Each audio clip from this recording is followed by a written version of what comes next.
بسم اللہ الرحمن الرحیم۔ السلام علیکم ورحمۃ اللہ وبرکاتہ۔ میں محمد عطاء الحق قاسمی آج پھر سے آپ حضرات کے سامنے حاضر ہوا ہوں، اس امید سے کہ آپ تمامی حضرات بخیر و عافیت ہوں گے۔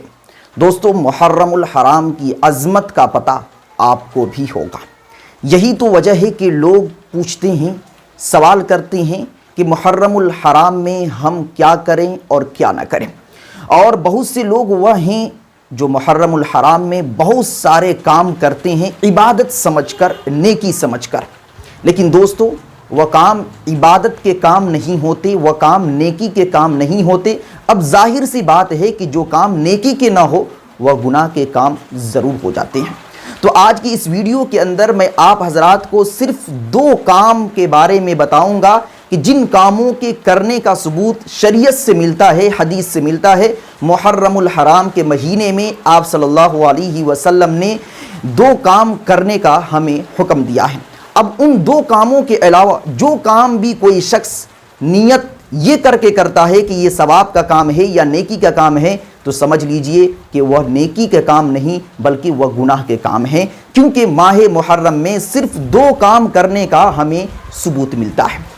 ان دو کاموں میں سے سب سے پہلا کام ہے روزہ رکھنا، اور محرم الحرام کی جو 10ویں تاریخ ہے اس 10ویں تاریخ میں روزہ رکھنے کا ہمیں حکم دیا گیا، اور 10ویں تاریخ میں یعنی یوم عاشوراء میں روزہ رکھنے کی بہت زیادہ فضیلت ہے۔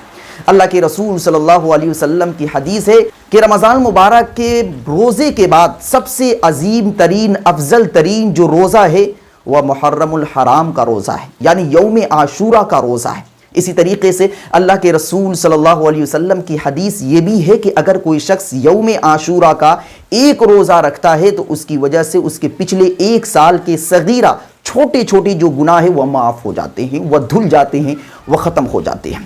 اسی طریقے سے ایک اور حدیث ہے کہ اگر کوئی شخص ماہ محرم کی 10ویں تاریخ میں ایک روزہ رکھتا ہے تو دوسرے مہینوں میں، دوسرے دنوں میں 30 روزہ رکھنے کے برابر اس کو اجر اور ثواب ملے گا۔ لیکن واضح رہے کہ یہ روزہ رکھنے کا حکم وجوبی نہیں ہے۔ ایسا نہیں کہ آپ کے لیے ضروری ہے کہ ماہ محرم میں 10ویں تاریخ میں آپ روزہ رکھیں، ایسا بالکل بھی نہیں، بلکہ اگر آپ محرم الحرام کی 10ویں تاریخ میں آپ روزہ رکھتے ہیں تو آپ کو ثواب ملے گا، اور اگر روزہ نہیں رکھتے ہیں تو آپ کو گناہ بھی نہیں ملے گا۔ رمضان المبارک کا روزہ جب فرض نہیں ہوا تھا تو اس وقت یوم عاشوراء کا روزہ فرض تھا۔ جب رمضان المبارک کے روزے فرض ہو گئے تو آپ صلی اللہ علیہ وسلم نے کہا کہ اب جس کو من کرے وہ عاشوراء کا روزہ رکھے، اور جس کو من کرے وہ عاشوراء کا روزہ چھوڑ دے، یعنی مسلمانوں کے اوپر چھوڑ دیا گیا، آپ چاہیں تو عاشوراء کا روزہ رکھیں اور چاہے تو نہ رکھیں۔ تو اس سے یہ بات واضح ہو گئی کہ محرم الحرام کی 10ویں تاریخ میں روزہ رکھنا یہ فرض یا واجب نہیں ہے بلکہ مستحب ہے۔ اب اس کے تعلق سے ایک سوال کیا جاتا ہے کہ کیا صرف ایک ہی روزہ رکھنا ہے، یا 2 روزے رکھنے ہیں، یا 3 روزے رکھنے ہیں؟ تو دیکھیے، آپ صلی اللہ علیہ وسلم یوم عاشوراء کا روزہ رکھا کرتے تھے، یعنی محرم الحرام کی 10ویں تاریخ کا روزہ رکھا کرتے تھے، لیکن جب انہیں پتا چلا کہ اسی دن میں یہودی بھی روزہ رکھتے ہیں تو آپ صلی اللہ علیہ وسلم نے ان سے مخالفت کے لیے کہا کہ اس سے ایک دن پہلے، یعنی انہوں نے کہا کہ میں آئندہ سال 9ویں محرم الحرام کا بھی روزہ رکھوں گا، لیکن آپ صلی اللہ علیہ وسلم آنے والے محرم کے مہینے کو نہیں پائے، اس سے پہلے ہی وہ رخصت ہو گئے۔ تو اس حدیث کی روشنی میں علماء کرام نے لکھا ہے کہ یہودیوں سے مخالفت کرتے ہوئے 10ویں محرم کا روزہ رکھنے کے ساتھ ساتھ ایک روزہ اور رکھ لیا جائے، ایک دن پہلے یا ایک دن بعد، اور اگر کوئی شخص ایک دن پہلے ایک روزہ اور ایک دن بعد ایک روزہ یعنی 3 روزے 9، 10، 11 رکھ لیتا ہے تو بھی کوئی حرج نہیں۔ لیکن واضح رہے کہ اگر کوئی شخص صرف اور صرف 10ویں محرم کا ہی ایک روزہ رکھ لیتا ہے تو بھی اس کو اجر ملے گا، ثواب ملے گا، لیکن علماء کرام نے مکروہ تنزیہی قرار دیا ہے۔ اس لیے بہتر یہی ہے کہ 10ویں محرم کے ایک روزے کے ساتھ ساتھ آپ ایک روزہ اور ملا لیں تاکہ یہودیوں کے ساتھ مخالفت ہو سکے۔ تو محرم الحرام کے مہینے میں ہمیں جو کرنا ہے وہ یہ کہ 10ویں محرم کو ایک روزہ رکھنا ہے، اور ساتھ ہی میں دوسرا جو کام ہے وہ یہ کہ آپ عام دنوں کے مقابلے میں 10ویں محرم میں اپنے دسترخوان کو اپنے رشتہ داروں کے لیے، گھر والوں کے لیے وسیع کر دے، پھیلا دے. یعنی عام دنوں میں جو کچھ آپ کھاتے ہیں اس سے اچھا کھانا آپ 10ویں محرم کو بنائیں. اس پر اللہ کے رسول صلی اللہ علیہ وسلم کی حدیث ہے کہ من وسع علی اہلہ یوم عاشوراء وسع اللہ علیہ سائر سنتی، کہ اگر کوئی شخص یوم عاشوراء میں دسترخوان کو وسیع کر دیتا ہے، اچھا کھانا بناتا ہے، تو اس کی برکت سے اللہ تبارک و تعالیٰ پورے سال رزق کی تنگی کو ختم کر دیں گے، دسترخوان کو مزید وسیع کر دیں گے، رزق کے اندر برکت ڈال دیں گے.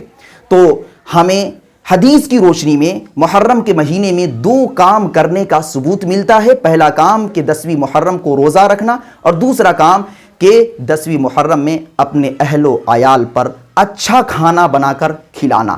ایسا نہیں کہ آپ 10ویں محرم میں غریبوں کو، مسکینوں کو بلائے اور دعوت دے، یہ مطلوب نہیں ہے، یہ مقصود نہیں ہے، بلکہ آپ جو کھانا کھاتے ہیں وہ اس دن یعنی یوم عاشوراء میں اچھا کھائے، بہتر کھائے. عام دنوں میں اگر آپ چٹنی کھاتے ہیں تو اس دن سبزی کھا لیں، عام دنوں میں اگر آپ سبزی کھاتے ہیں تو اس دن آپ گوشت وغیرہ کھا لیں. یعنی عام دنوں کے مقابلے میں اس دن میں آپ اچھا کھانا کھائیں. اب رہا مسئلہ کہ اس کے علاوہ جو اور کام کیا جاتا ہے. حضرت حسین رضی اللہ تعالیٰ عنہ کا نام لے کر، ان کی شہادت کا نام لے کر جو ماتم منایا جاتا ہے، غم کیا جاتا ہے، اور غم کے عوض میں گھر میں چولہے نہیں جلائے جاتے ہیں، تو یہ ساری کی ساری باتیں، یہ سارے کے سارے عقیدے بے سود ہیں.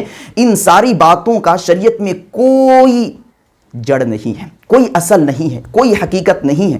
محرم الحرام کی جو فضیلت ہے شہادت حسین سے 50 سال پہلے سے چلی آ رہی ہے. آپ صلی اللہ علیہ وسلم کی وفات کے 50 سال بعد حضرت حسین رضی اللہ تعالیٰ عنہ کی شہادت عمل میں آئی ہے. تو اس کے بعد اگر کوئی شخص اپنے من مطابق کچھ کام کرتا ہے، آپ صلی اللہ علیہ وسلم جس کام کے کرنے کا حکم نہیں دیا، تو وہ در حقیقت دین کے اندر اضافہ کر رہا ہے، دین کے اندر بڑھوتری کر رہا ہے، اور یہ اللہ رب العزت کے یہاں بالکل بھی پسند نہیں ہے. اللہ کے رسول صلی اللہ علیہ وسلم کی زندگی کے اندر ہی اللہ رب العزت نے دین کو مکمل کر دیا ہے. اب مزید دین کو کوئی اضافہ کرتا ہے، بڑھاتا ہے، شہادت حسین کا نام لے کر وہ جلوس نکالتا ہے، ڈھول بجاتا ہے، تاشے بجاتا ہے، اور نہ جانے کیا کیا کرتا ہے، تو سمجھ لیجئے کہ وہ سارا کا سارا کام غلط ہے. اگر اسی کام کو وہ ثواب سمجھ لیتا ہے، اسی کام کو وہ نیکی کا کام سمجھ لیتا ہے، اسی کام کو یہ سمجھ کر کرتا ہے کہ اللہ کے رسول اور صحابہ کرام رضوان اللہ تعالی علیہم اجمعین کے زمانے سے چلا آ رہا ہے یا ان سے ثابت ہے، تو یاد رکھیے گا کہ یہ گناہ سے بڑا گناہ یعنی سنگین گناہ ہو جائے گا. اور اس گناہ کا نام ہے بدعت، دین میں اضافہ کرنا. کل بدعت ضلالہ و کل ضلالت فی النار، کہ ہر بدعت ضلالت ہے اور ہر ضلالت گمراہی، اور ہر گمراہی جہنم میں لے کر چلی جاتی ہے. تو بہت ہی باریک بات میں نے آپ تک پہنچائی ہے کہ محرم الحرام کے مہینے کے اندر ہمیں صرف 2 کام کرنے کا ثبوت ملتا ہے کہ 10ویں محرم کو آپ روزہ رکھیں اور اپنے اعز و اقربا، اپنے رشتہ داروں پر دسترخوان کو وسیع کر دیں. اس کے علاوہ جو کچھ ہوتا ہے وہ شریعت سے الگ ہے، شریعت سے ہٹ کر ہے، غیروں کا طریقہ ہے. اس سے ہمیں اور آپ کو یعنی مسلمانوں کو اجتناب کرنا چاہیے، بچنا چاہیے، پرہیز کرنا چاہیے. دعا کیجیے اللہ رب العزت ہم سبوں کو دین کی صحیح سمجھ عطا فرمائے. السلام علیکم ورحمۃ اللہ. Thanks for watching. Don't forget like, comment, share and subscribe to Mufti Haq Qasmi.